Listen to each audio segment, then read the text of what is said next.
I'm reading a tweet that says that it's clear that soldiers are simply laying down their weapons, and these are soldiers that actually belong to the official Russian army. Somebody says either the Russian army is completely paralyzed or it is a huge staged concert. That is why there are so many questions right now, very, very few answers available. We'll continue to bring you up to speed on these massive and dramatic developments that are unfolding in Russia. But for a moment, let's once again listen in to what the chief of the Wagner mercenary group said a short while ago. Listen in. It's not a military coup, it's a march of justice. We are going to find out why the country has been plunged into lawlessness. Anyone who wants to join in. The defense minister ordered to hide 2,000 bodies, which are stored there so as not to show the losses. The Ministry of Defense specifically conducted an operation to destroy the Wagner PMC. He used artillerymen and helicopter pilots in an unwitting fashion to destroy us. The chief of the general staff has just given the command to raise the aircraft and open fire on the convoys that are driving among civilian cars and trucks. He doesn't care who he kills. As of now, we have crossed state borders in all places. We are not fighting with children. We are not killing children.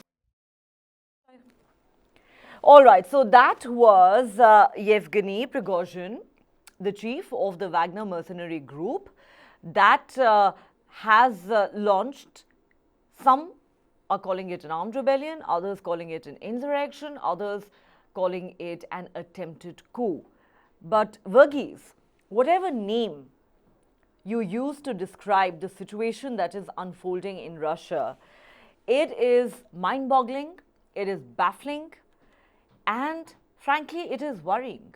This is a worry not just for Russia, it would be a worry perhaps for the international community as well, because given some of the statements that Vladimir Putin has made in the past, the threats that he's issued, remember, almost since the beginning of the Ukraine war, he has been dangling the nuclear threat.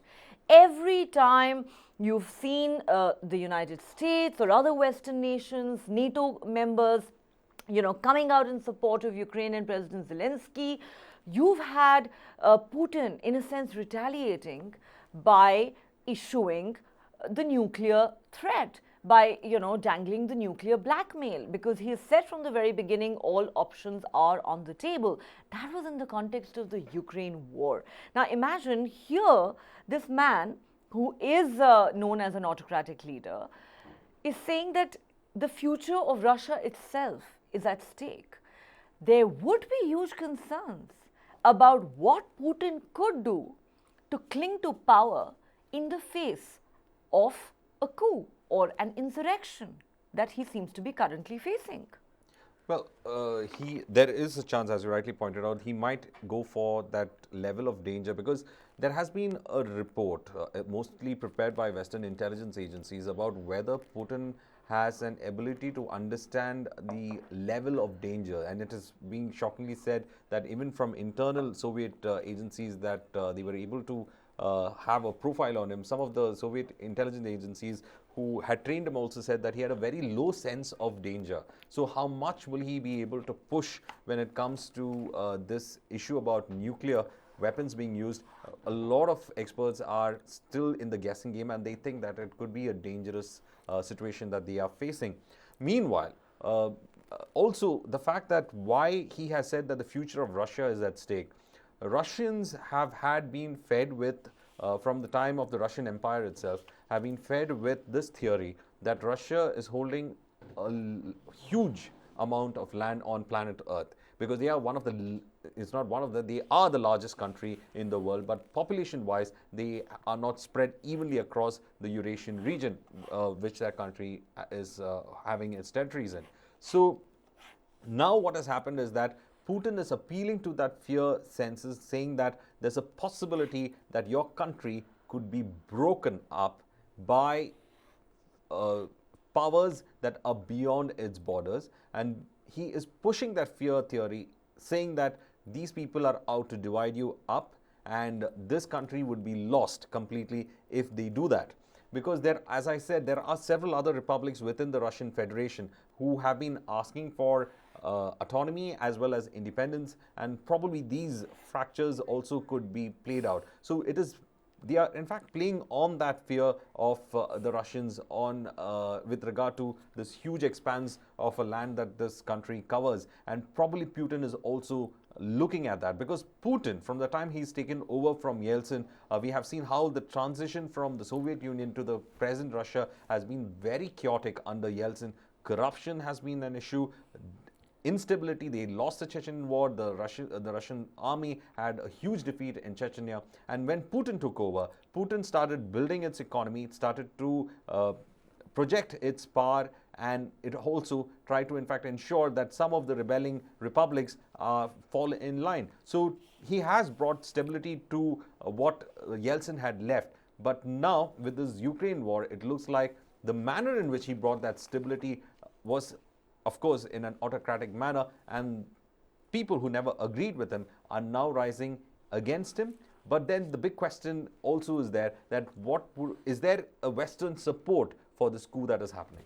That is a $1 million question, isn't it? Because every time the West has come out in support of Ukraine, Putin has said that essentially they're launching a war on Russia.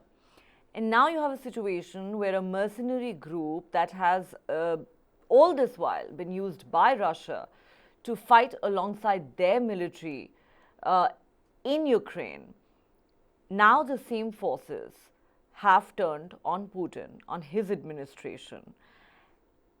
Is Putin going to accuse the West of being behind this? Is he going to accuse the US of being the puppet master, and of the Wagner group and its chief, Prigozhin, of being just a puppet? Well, the man that we're talking about, a powerful warlord of sorts, a very strange sort of character, perhaps is an unpredictable man himself, a lot like the Russian president. But here, what you're looking at is really almost a war breaking out between two strong, intimidating, and autocratic men who, it seems, would go to any length to capture or retain power. Let's once again listen in to what President Putin said in his address to the nation a short while ago, and then we will come back with more. I appeal to those pushed into the provocation of a military rebellion. We require unity, consolidation, and responsibility. Those who carry deliberately on the path of treason, preparing an armed rebellion when you were preparing terrorist attacks, will be punished. Any internal turmoil is a deadly threat to our statehood for us as a nation. It is a blow to Russia for our people and our actions to protect our homeland. Such a threat will face a severe response.